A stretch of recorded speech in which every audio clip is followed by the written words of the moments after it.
Shocking allegations surrounding the welfare of animals at Jersey Zoo and, for staff, a toxic workplace. That's how senior ex-employees have described their experience of the organisation.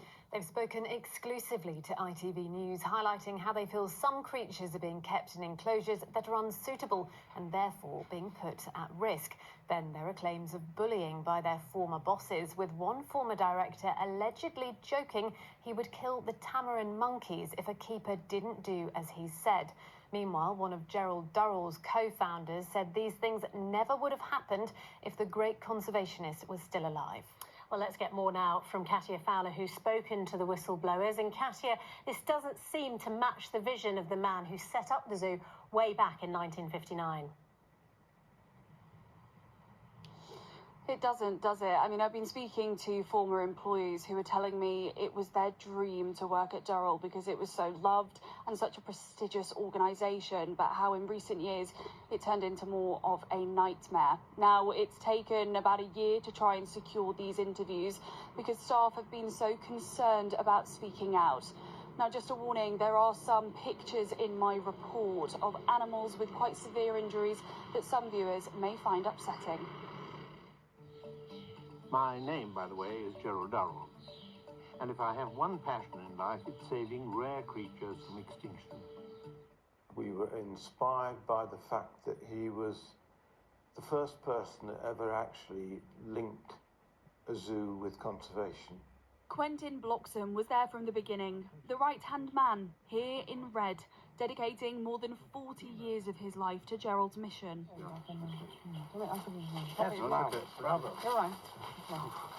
At its heart, conservation, research, education, helping endangered animals. But when he visited recently, he hardly recognised the place. Aardvarks in particular, sloths in particular, and I found they were well short of the levels of accommodation I would have expected to see at Darl. The aardvarks I felt was too small. They are big animals. They're nocturnal. They were kept under bright lights in the daytime. If you're going to keep nocturnal animals, it's common knowledge from an animal management point of view, you put them under red lights or blue lights because it's kinder on their eyes. Glaring white lights aren't. The outside area they had was okay, small. Pictures we've been given show the female aardvark with severe scratches down her back and sides after staff allegedly introduced her to a male too soon and didn't monitor them properly.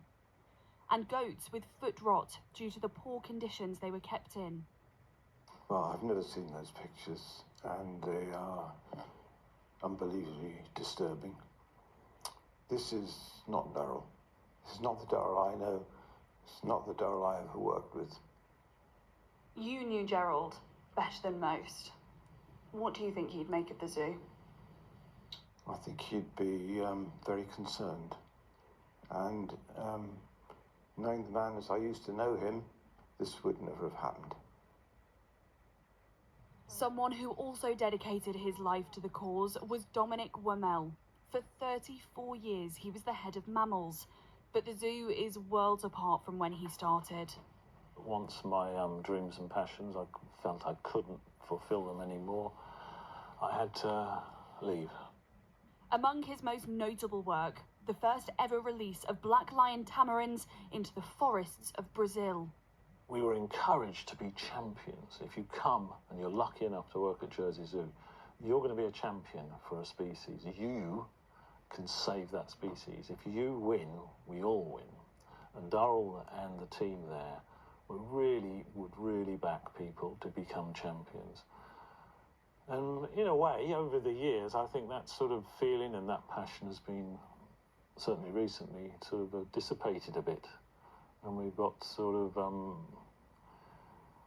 is it a bit zooey, for want of a different word? One of the last mammals introduced before he left were the sloths.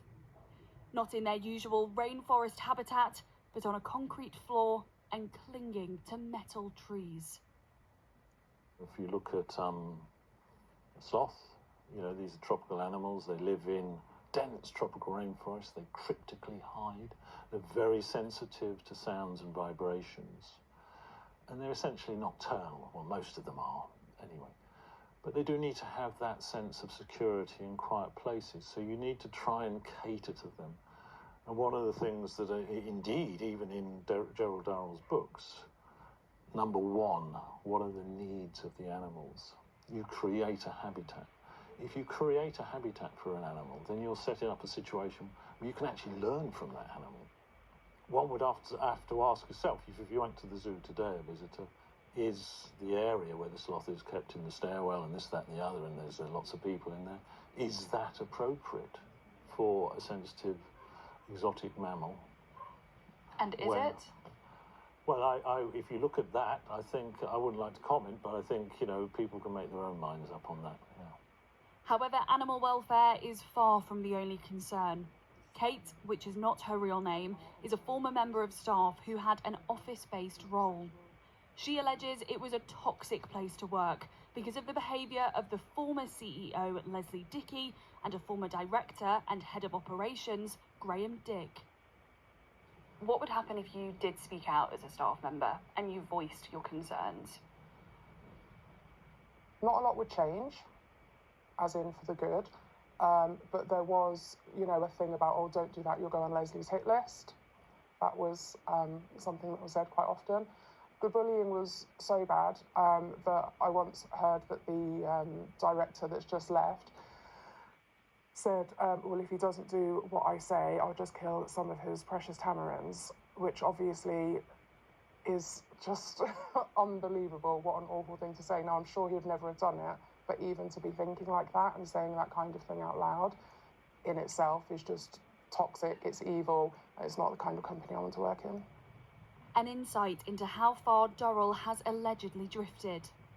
A place that the natural world's greatest friend, Sir David Attenborough, praised when he opened the orangutan enclosure in the 90s. I'm sure that this will go on from strength to strength. Where its royal patron, Princess Anne, visited only last year. And where Gerald's legacy will forever be associated with. Would this have ever happened in Gerald's day? Never. Never. How does that make you feel? Oh, heartbroken. What has the organisation said in response? Well, we asked for an interview with the interim CEO, Rebecca Brewer. However, they've told us she's busy, but will be giving us an interview next week. So instead, they've sent us a statement from the chair, Matthew Hatchwell, which says, over the last 3 years, Darl has been transforming from a small to a medium-sized organisation. In that time, changes have occurred, often at pace, and we acknowledge that change takes time to get right.